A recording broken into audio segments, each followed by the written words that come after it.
Hello dear student, कैसे हैं आप। आज हम कक्षा 10 विषय विज्ञान अध्याय 7 जीव जनन कैसे करते हैं, हाउ डू ऑर्गेनिज्म रिप्रोडक्ट। तो इस पाठ के हम सभी प्रश्नोत्तर देखते हैं। पाठ के अंदर के प्रश्न 1, डीएनए प्रतिकृति का प्रजनन में क्या महत्व है। तो डीएनए की प्रतिकृति बनना प्रजनन की मूल घटना है, यानी कि डीएनए के जैसा ही डीएनए बनना। तो डीएनए की प्रतिकृति बनाने के लिए कोशिकाएं रासायनिक अभिक्रियाएं करती हैं। इससे जनन कोशिका में डीएनए की दो प्रतिकृतियां बनती हैं। डीएनए की प्रतिकृति बनने के साथ साथ दूसरी कोशिकीय संरचनाओं का सृजन भी होता रहता है। इसके बाद में डीएनए की प्रतिकृतियां अलग होकर के, जो दो बनी थी प्रतिक्रिया, वे दोनों अलग होकर के दो कोशिकाओं का निर्माण करती हैं। इस प्रकार से प्रजनन में दो कोशिकाओं को बनाने के लिए डीएनए प्रतिकृति आवश्यक है। डीएनए प्रतिकृति के द्वारा आनुवंशिक गुण जनक से संतति में जाते हैं। कभी कभी डीएनए प्रतिकृति बनते समय उसमें कुछ विभिन्नताएं भी आ जाती हैं। अतः संतति कोशिकाएं समान होते हुए भी किसी न किसी रूप में एक दूसरे से भिन्न होती हैं। तो ये भिन्नता क्यों आई? क्योंकि उनकी जो डीएनए प्रतिकृति बनी थी उसमें कुछ भिन्नता आ जाती है। यह विभिन्नता जैव विकास का आधार है तथा स्पीशीज की उत्तरजीविता को बनाए रखने में उपयोगी है। प्रश्न 2, जीवों में विभिन्नता स्पीशीज के लिए तो लाभदायक है, परंतु व्यष्टि के लिए आवश्यक नहीं है, क्यों? तो जीवों में विभिन्नता स्पीशीज के लिए लाभदायक होती है, परंतु व्यष्टि के लिए आवश्यक नहीं है कि लाभदायक ही हो। जनन में किसी स्पीशीज के सदस्यों में कुछ विभिन्नताएं उत्पन्न होती हैं, तो वे उन्हें विशिष्ट निषेध के योग्य बनाती हैं। निषेध में अनेक परिवर्तन आ सकते हैं। यदि किसी स्पीशीज की समष्टि अपने निषेध के अनुकूल है तथा निषेध में कुछ उग्र परिवर्तन आते हैं, तो ऐसी अवस्था में समष्टि का समूल विनाश हो सकता है। किंतु यदि समष्टि के जीवों में कुछ विभिन्नता होगी तो उनके जीवित रहने की भी कुछ संभावना होगी। यदि वैश्विक ऊष्मीकरण के कारण जल का ताप बढ़ जाता है तो शीतोष्ण जल में पाए जाने वाले जीवाणुओं की समष्टि के अधिकतर जीवाणु व्यष्टि मर जाएंगे, परंतु उष्ण प्रतिरोधी क्षमता वाले कुछ परिवर्तित जीवित रहेंगे तथा वे वृद्धि भी करेंगे। अतः विभिन्नता स्पीशीज की उत्तरजीविता को बनाए रखती है, यानी कि उनके आगे जीवित रहने के मार्ग को बनाए रखती है, परंतु व्यष्टि की विभिन्नता यदि पर्यावरण के अनुकूल होगी तो वह जीवित रहेगा, अन्यथा वह मर जाएगा। पाठ के अंदर के प्रश्न 1, द्विखंडन और बहुखंडन से किस प्रकार से भिन्न है, यानी कि हमें द्विखंडन और बहुखंडन में अंतर बताना है कि ये किस प्रकार से एक दूसरे से भिन्न है। तो देखिए, द्विखंडन क्या होता है? यह प्रजनन प्राय अनुकूल परिस्थितियों में संपन्न होता है, और बहुखंडन या फिर मल्टीपल फिशन, यह प्रजनन प्राय प्रतिकूल परिस्थितियों में होता है।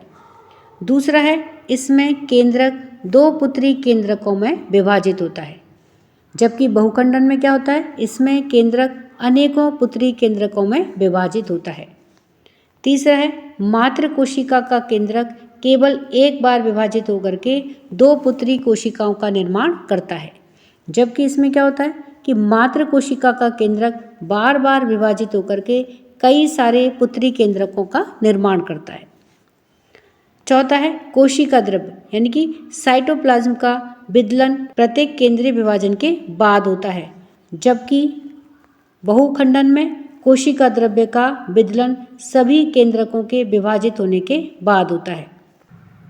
पांचवा इसमें उदाहरण है कि द्विखंडन किन किन में पाया जाता है, तो अमीबा, कालाजार का रोगाणु और नैस्मानिया आदि। जबकि बहुखंडन किस में पाया जाता है? प्लाज्मोडियम। प्रश्न 2, बीजाणु के द्वारा जनन से जीव किस प्रकार से लाभान्वित होता है?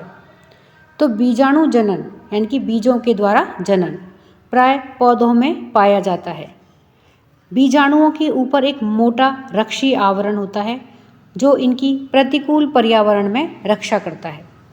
हल्के होने के कारण यानी कि जो ये बीज होते हैं हल्के होने के कारण वायु के द्वारा इनका प्रकीर्णन सरल होता है, अर्थात ये वायु के द्वारा यहाँ वहाँ उड़ जाते हैं।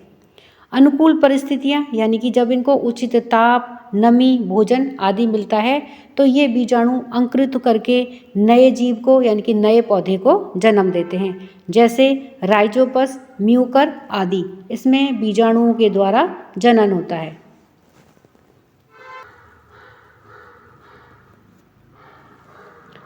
प्रश्न 3, क्या आप कुछ कारण सोच सकते हैं जिससे पता चलता हो कि जटिल संरचना वाले जीव पुनरुद्भवन के द्वारा नई संतति उत्पन्न नहीं कर सकते? तो जटिल बहुकोशिकी जीवों में कोशिकाएं कार्यों के लिए विशिष्टीकृत होती हैं, अर्थात विशिष्ट कोशिका ही विशिष्ट कार्य को करेगी। तो कोशिकाएं निर्धारित होती हैं। ये कोशिकाएं मिलकर के ऊतकों का, अंगों का, अंग तंत्रों का तथा पूरे जीव के शरीर का निर्माण करती हैं। इनमें केवल लैंगिक कोशिकाएं यानी कि नर और मादा युग्मक के मिलने से ही नया जीव उत्पन्न होता है। इन जीवों की किसी अन्य कोशिका या ऊतक में नई संतति उत्पन्न करने की क्षमता नहीं होती है, अर्थात जो बहुकोशिकीय जीव हैं उनमें जो जीव होता है, नया जीव है, वह नर और मादा युग्मक के मिलने से ही पैदा होता है।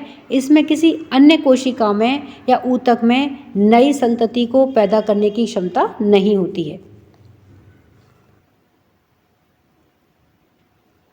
इसके विपरीत कुछ सरल बहुकोशिकीय जीवों जैसे कि स्पंजों, हाइड्रा आदि में पुनरुद्भवन के द्वारा नई संतति बनाने की क्षमता होती है। इस प्रक्रिया में जीव का कोई कटा हुआ भाग नए जीव का निर्माण कर लेता है, अर्थात इसका कोई भी भाग, जैसे हाइड्रा है या स्पॉन्ज है, अगर इनके शरीर का कुछ भी भाग टूट जाता है तो उस भाग से भी एक नए जीव का निर्माण होता है। ये क्या होता है? पुनरुद्भवन कहलाता है। जबकि जटिल संरचना वाले जीवों में पुनरुद्भवन की क्षमता केवल घाव भरने तक ही सीमित रह जाती है। प्रश्न 4, कुछ पौधों को उगाने के लिए कायिक प्रवर्धन का उपयोग क्यों किया जाता है? तो वह जनन जिसमें पौधे के किसी कायिक भाग से नया पौधा बन जाता है। तो कायिक भाग जैसे उसकी जड़ को काट करके लगा दिया जाए या फिर उसके तने को या फिर उसकी पत्तियों से, तो ये पौधे के कायिक भाग कहलाते हैं। और इस प्रकार का जनन क्या होता है? कायिक जनन या कायिक प्रवर्धन कहलाता है। तो उसे कायिक जनन अथवा कायिक प्रवर्धन कहते हैं। कुछ पौधों की जड़, तने, पत्ती में कायिक प्रवर्धन की क्षमता होती है, यानी कि इनमें नया पौधा उत्पन्न करने की क्षमता होती है। कायिक प्रवर्धन का उपयोग निम्न कारणों से किया जाता है। पहला है कि प्राकृतिक रूप से बीज नहीं बनने वाले पादपों जैसे कि केला, संतरा, अंगूर की बीज रहित किस्में तथा गुलाब आदि पौधों की किस्मों को बनाए रखने के लिए तथा इनकी व्यावसायिक स्तर पर उपलब्धता के लिए कायिक जनन ही एकमात्र विधि है। तो जैसे हम गुलाब के लिए क्या करते हैं? गुलाब में से एक डंडी काट करके उसको लगा देते हैं, अर्थात इसके तने के भाग में से उसको डंडी को काट करके लगा दिया, तो एक पौधे से दूसरे पौधे का जन्म हुआ। तो ये किसका उदाहरण है? कायिक प्रवर्धन का या कायिक जनन का उदाहरण है, क्योंकि इसमें बीज नहीं बनते हैं। तो ये पौधे के किसी भाग के द्वारा ही इसमें दूसरे पौधे का बनना संभव होता है या दूसरा पौधा उगाया जा सकता है। बीज के द्वारा उत्पन्न पादपों से फल तथा पुष्प प्राप्त होने में काफ़ी समय लगता है तथा सभी बीजों के अंकुरण एवं पादप बनने की निश्चितता भी नहीं होती है, जबकि कायिक जनन सुनिश्चित होता है तथा इससे कम समय में ही पुष्प एवं फल प्राप्त हो जाते हैं। तो इसलिए भी कायिक जनन को ज़्यादा महत्व दिया जाता है। कायिक जनन से प्राप्त पुष्प एवं फल गुणों में मात्र पादप से पूर्णतः ही समान होते हैं, जिससे कि वांछित गुण पीढ़ी दर पीढ़ी बने रहते हैं, जबकि बीजों से उत्पन्न पादपों के गुण भिन्न भी या निम्न स्तर के भी हो जाते हैं। कायिक जनन से उत्पन्न पादपों की उत्पादन क्षमता अधिक होती है। प्रश्न 5, डीएनए की प्रतिकृति बनाना जनन के लिए आवश्यक क्यों है? तो विभिन्न जीवों की अभिकल्प, आकार एवं आकृति समान होने के कारण ही वे सदृश प्रतीत होते हैं, यानी कि एक जैसे लगते हैं। शरीर का अभिकल्प समान होने के लिए उनका ब्लूप्रिंट भी समान होना चाहिए। अतः अपने आधारभूत स्तर पर जनन जीव के अभिकल्प का ब्लूप्रिंट तैयार करता है। कोशिका के केंद्रक में पाए जाने वाले गुणसूत्रों के डीएनए के अणुओं में आनुवंशिक गुणों का संदेश होता है, जो जनक से संतति पीढ़ी में आता है। तो कोशिका के केंद्रक के डीएनए में प्रोटीन संश्लेषण हेतु सूचना निहित होती है। इस संदेश के भिन्न होने की अवस्था में बनने वाली प्रोटीन भी भिन्न होगी। यदि इसको संदेश भिन्न मिलेगा तो इससे जो प्रोटीन बनेगा वह भी भिन्न होगी, तो सूचना भी भिन्न होगी। विभिन्न प्रोटीन के कारण अंततः शारीरिक अभिकल्प में भी भिन्नता आ जाती है।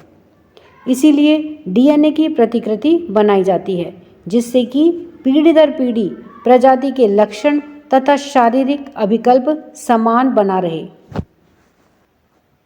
पाठ के अंदर के प्रश्न। प्रश्न 1, परागण क्रिया निषेचन की क्रिया से किस प्रकार से भिन्न है? तो परागण यानी कि पॉलिनेशन की क्रिया निषेचन यानी कि फर्टिलाइजेशन से निम्न प्रकार से भिन्न है। तो सबसे पहले देखते हैं कि परागण क्या होता है।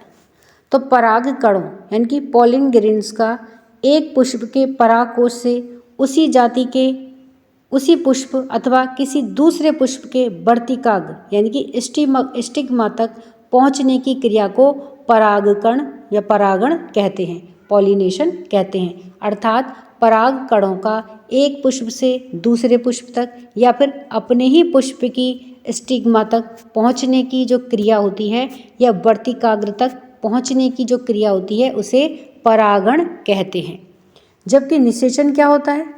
बीजांड यानी कि ओव्यूल में स्थित भ्रूणकोश या एम्ब्रियोर में अंड कोशिका एग सेल तथा नर युग्मक के संलयन को निषेचन कहते हैं।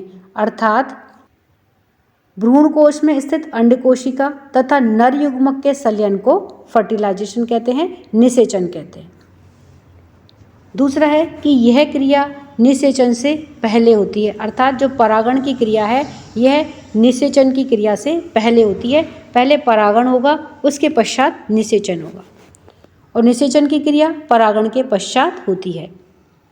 तीसरा है, इस क्रिया को पूर्ण करने में किसी न किसी बाहरी माध्यम जैसे कि जल, वायु आदि की आवश्यकता होती है या फिर कीट, इनकी आवश्यकता होती है। ये ही पराग कणों को एक पुष्प से दूसरे पुष्प तक ले जाने में सहायता करते हैं।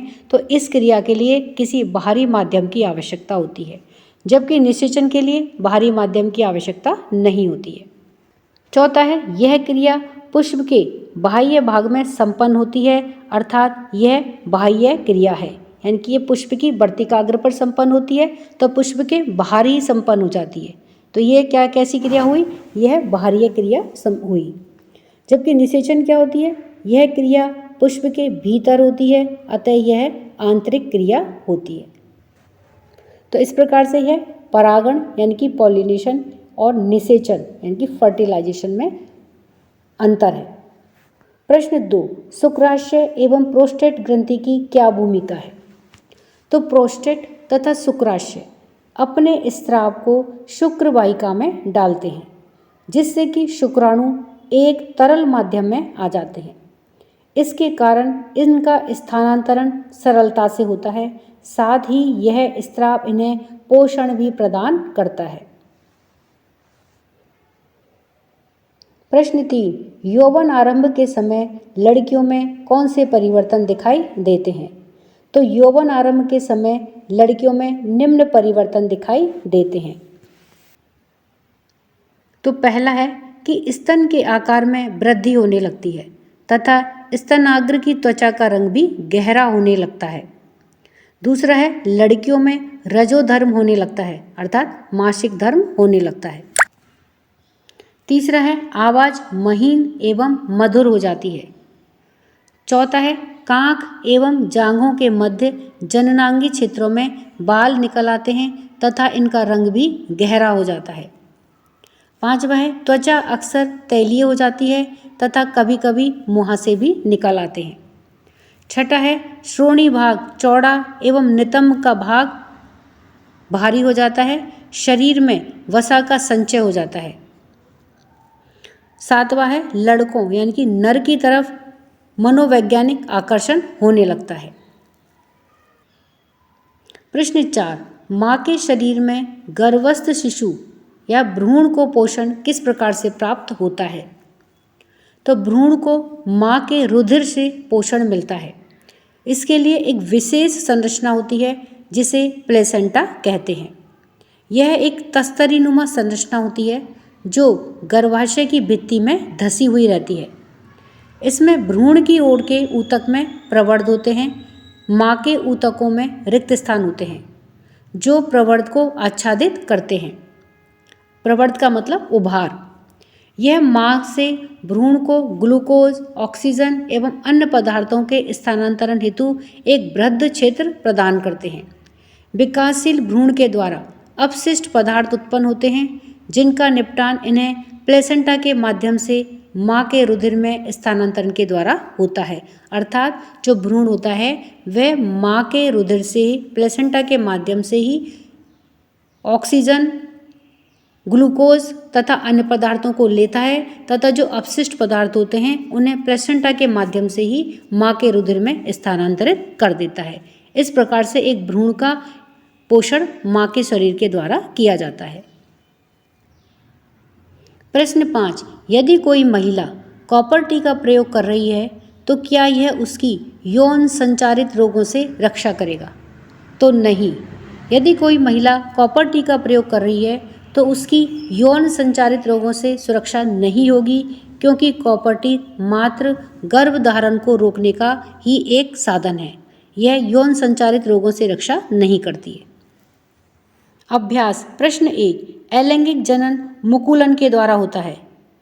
ए अमीबा में, बी यीस्ट में, सी प्लाज्मोडियम में और डी लेशमानिया में। तो इसका सही उत्तर है बी यीस्ट में।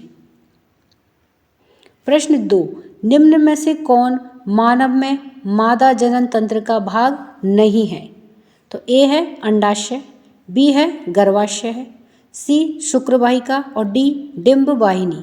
तो इसका सही उत्तर है सी शुक्र वाहिका। यह मादा जनन तंत्र का अंग नहीं है, यह है नर जनन तंत्र का अंग है। प्रश्न 3, पराग कोश में होते हैं। ए बाह्य दल, बी अंडाशय, सी अंडक और डी परागकण। तो सही उत्तर है इसका डी परागकण। कहाँ होते हैं? पराग कोश में होते हैं। प्रश्न 4, अलैंगिक जनन की अपेक्षा लैंगिक जनन के क्या लाभ हैं? तो अलैंगिक जनन की अपेक्षा लैंगिक जनन के निम्न लाभ हैं। पहला, संतति में दोनों जनकों के लक्षण पाए जाते हैं। दूसरा, लैंगिक जनन के द्वारा संतति में विभिन्नताएं आती हैं जिनका विकास के लिए बहुत महत्व है। तीसरा, नई जाति की उत्पत्ति में लैंगिक जनन महत्वपूर्ण कार्य अदा करता है। चौथा है, लैंगिक जनन से उत्पन्न जीवों में श्रेष्ठ गुणों का समावेश होता है तथा इनमें संकर ओज अधिक होता है। प्रश्न 5, मानव में वृषण का क्या कार्य है? तो मानव में वृषण के कार्य निम्न हैं।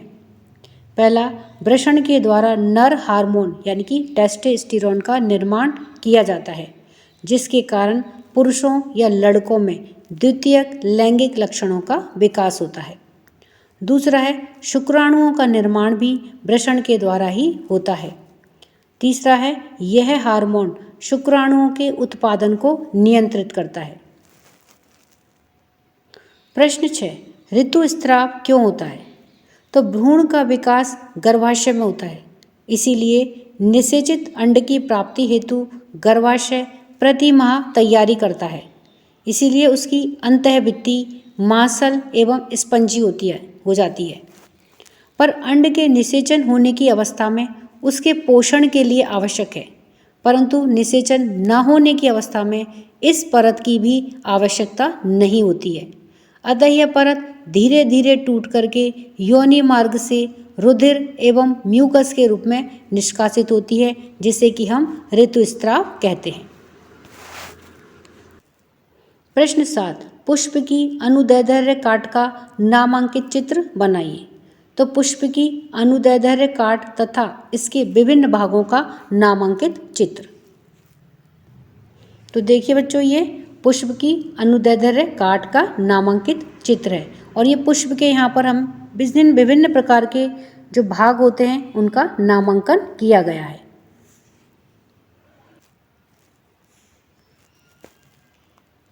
प्रश्न 8, गर्भ निरोधन की विभिन्न विधियां कौन कौन सी हैं?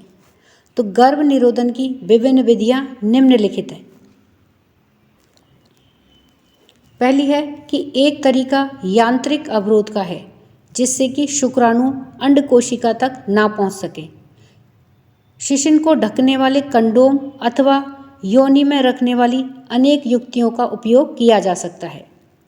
दूसरा तरीका शरीर में हार्मोन संतुलन के परिवर्तन का है, जिससे कि अंड का मोचन ही ना हो, अतः निषेचन नहीं हो सकता। ये दवाएं सामान्यतः गोली के रूप में ली जाती हैं, परंतु ये हार्मोन संतुलन को परिवर्तित करती हैं, अतः इनके कुछ विपरीत प्रभाव भी हो सकते हैं। तीसरा तरीका है कि गर्भधारण को रोकने के लिए कुछ अन्य युक्तियां, जैसे कि लूप अथवा कॉपर्टी को गर्भाशय में स्थापित करके भी किया जा सकता है। और चौथा है कि यदि पुरुष की शुक्र वाहिका को अवरुद्ध कर दिया जाए तो शुक्राणुओं का स्थानांतरण रुक जाएगा, और यदि स्त्री की अंडवाहिनी या फिर फैलोपियन नलिका को अवरुद्ध कर दिया जाए तो अंड या फिर डिंब गर्भाशय तक नहीं पहुंच सकेगा और दोनों ही अवस्थाओं में निषेचन नहीं हो पाएगा। शल्य क्रिया के द्वारा भी इस प्रकार के अवरोध उत्पन्न किए जा सकते हैं। प्रश्न 9, एक कोशिक एवं बहुकोशिक जीवों की जनन पद्धति में क्या अंतर है? तो एक कोशिक एवं बहुकोशिक जीवों की जनन पद्धति में अंतर। तो पहले एक कोशिक जीवों में जनन। एक कोशिक जीवों में अलैंगिक जनन होता है, जबकि बहुकोशिक जीवों में प्राय लैंगिक जनन होता है। एक कोशिक जीवों में जनन के लिए कोई विशिष्ट भाग नहीं होता है, जबकि बहुकोशिक जीवों में जनन के लिए विशिष्ट कोशिकाएं एवं ऊतक होते हैं। तीसरा है, एक कोशिक जीवों में द्विविभाजन, बहुखंडन, मुकुलन आदि के द्वारा अलैंगिक जनन होता है, जबकि बहुकोशिकीय जीवों में जनन प्राय अर्धसूत्री विभाजन के द्वारा होता है। प्रश्न 10, जनन किसी स्पीशीज की समष्टि के स्थायित्व में किस प्रकार से सहायक है? तो अपनी जनन क्षमताओं का उपयोग कर जीवों की समष्टि परितंत्र में स्थान अथवा निकेत ग्रहण करते हैं। जनन के दौरान डीएनए प्रतिकृति का अविरोध जीव की शारीरिक संरचना एवं डिजाइन के लिए अत्यंत ही महत्वपूर्ण है, जो उसे विशिष्ट निकेत के योग्य बनाती है। अतः किसी प्रजाति की समष्टि के स्थायित्व का जो संबंध है वह जनन से है।